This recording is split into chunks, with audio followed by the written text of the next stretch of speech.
ஒரு பொட்டு சிரிக்கு ஒன்றரை ஆம்பளை நின்னுங்கிறான்.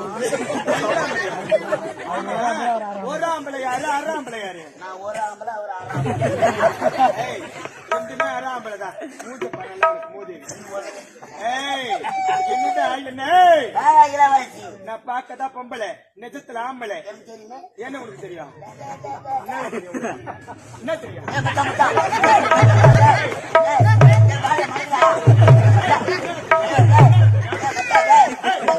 காப்பாற்ற